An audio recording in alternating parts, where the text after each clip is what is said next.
성경 읽어주는 남자입니다.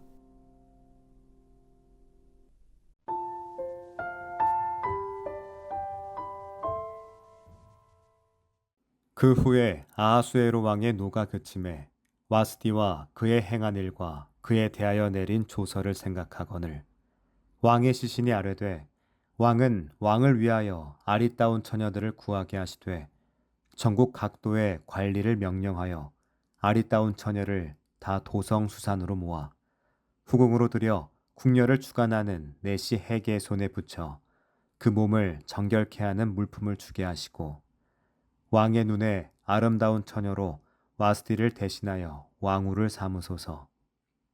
왕이 그 말을 선히 여겨 그대로 행하니라.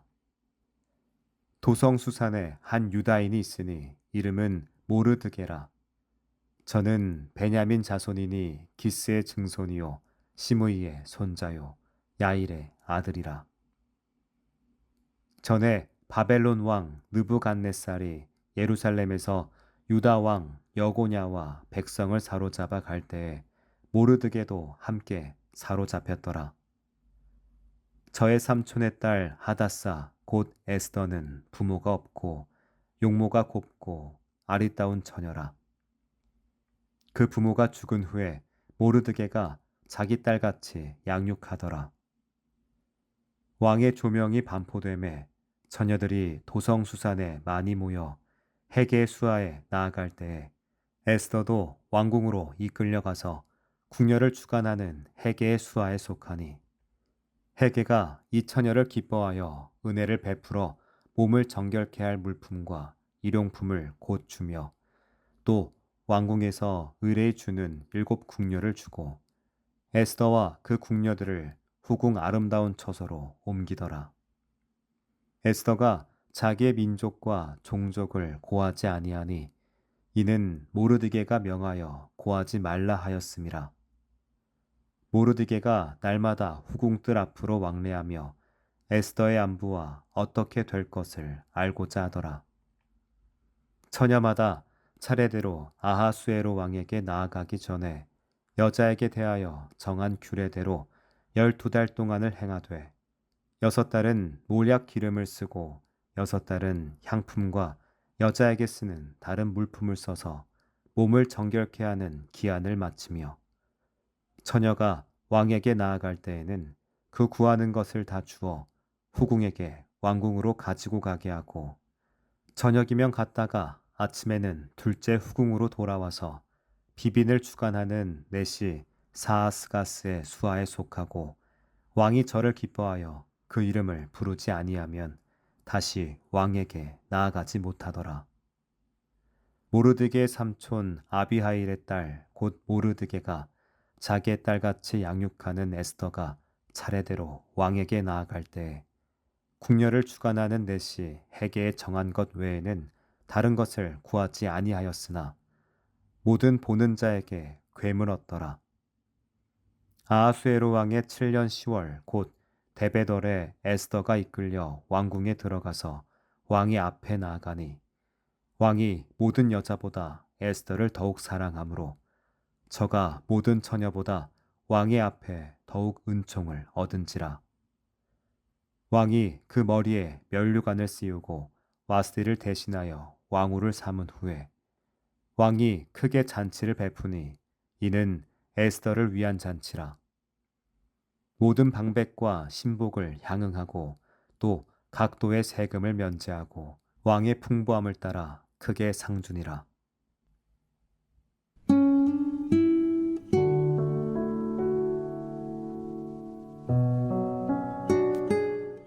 문득 친구가 들려준 이야기가 떠올랐습니다. 낯선 나라에서 살아가던 여성이 이력서에서 자신의 한국 이름을 지우고 영어 이름만 남겼다는 이야기였습니다. 그 이름 하나로 편견의 벽을 넘을 수 있었다고 했죠. 조용히 고개를 끄덕이긴 했지만 마음 한켠이 서늘해졌습니다. 왜 우리는 가끔 스스로를 감춰야 할까요? 에스더의 이야기는 바로 그 질문에서 시작됩니다. 아하수에로 왕의 잔치는 끝났고 와스디 왕후는 왕의 명령을 거절한 죄로 폐위되었습니다. 제국의 중심에 공석이 생겼고 왕은 그 빈자리를 채우기 위해 전국에서 젊고 아름다운 처녀들을 모읍니다. 한 여인의 거절은 그렇게 또 다른 여인의 운명을 열어주는 문이 되었습니다. 그 중심에 에스더가 있었습니다. 에스더는 본래 이름이 하다사였습니다. 그녀는 부모를 일찍 여의고 사촌 오빠인 모르드게에게 자라난 유다 여인이었습니다. 유다인의 정체를 가지고 제국의 도성 수산 한복판에서 살아가던 그녀는 어느 날 아무런 준비도 없이 왕궁으로 끌려갑니다. 외모가 뛰어났다는 말 외에 그녀의 성격이나 감정은 본문에서 거의 드러나지 않습니다. 다만 반복해서 등장하는 한 가지가 있습니다. 그녀는 말하지 않았다는 겁니다. 자신의 민족도, 종족도, 배경도. 그 침묵은 상황을 정확히 읽고 감정을 조절하며 살아남기 위한 본능에서 비롯되었을 겁니다. 많은 것을 감추고 침묵하며 에스더는 살아남는 법을 배웠습니다. 하지만 살아남는 것이 살아간다는 뜻은 아니기에 그 침묵에는 언제 터질지 모를 긴장이 함께 흐르고 있었습니다. 본문에는 하나님이라는 단어가 단 한 번도 등장하지 않습니다. 하지만 오히려 그 부재는 더 큰 존재감을 줍니다. 누구도 하나님의 뜻이라 말하지 않지만 모든 장면은 신중하게 배열된 듯 보입니다. 에스더가 다른 여인들보다 더 사랑을 받게 된 것도 그가 왕으로 선택된 것도 모두 우연처럼 보이지만 그 우연은 하나님의 섭리를 품고 있습니다. 감춰진 정체, 조용한 태도, 거절하지 못하는 선택 속에서도 하나님은 은밀하게 일하십니다. 우리는 종종 정체성을 숨기고 살아갑니다. 이름을 바꾸고 말을 아끼고 속마음을 들키지 않으려 했습니다. 그건 비겁해서가 아니라 때론 그렇게 해야 살아남을 수 있기 때문입니다. 하지만 하나님은 우리가 감추어둔 그 이름까지 아시고 숨죽인 기도까지 들으십니다. 보이지 않는 자리에서 우리의 걸음을 인도하시고 우연처럼 다가온 순간을 통해 뜻을 이루어 가십니다.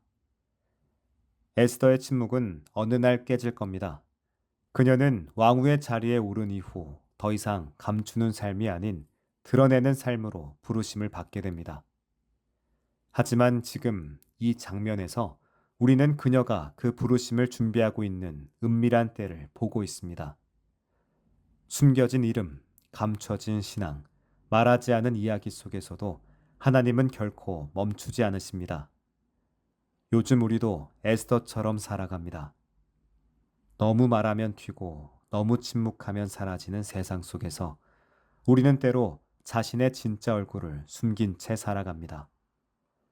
생각하는 것, 믿고 있는 것을 솔직하게 밝히는 말 한마디가 삶을 뒤흔들 수 있는 자리에 설 때가 있습니다. 그러나 그 자리에서도 하나님은 일하십니다. 우리의 조심스러운 걸음, 어색한 표정 아래 감추어진 마음까지도 당신은 보고 계십니다. 에스더는 왕의 사랑을 얻어 왕후가 되었습니다. 하지만 그보다 더 중요한 것이 있습니다. 그녀의 존재가 하나님의 큰 그림 안에서 한 조각이 되었다는 사실입니다. 드러나지 않는 얼굴이지만 그 얼굴을 통해 구원의 문이 열릴 겁니다. 혹시 자신을 감춘 채 살아가고 계신가요? 그런 우리도 하나님은 사용하실 수 있습니다. 지금은 말하지 않아도 괜찮습니다. 하나님은 조용히 일하시는 분이시니까요. 기도하겠습니다. 주님, 숨은 곳에서도 주님의 손길을 신뢰하게 하소서. 아멘.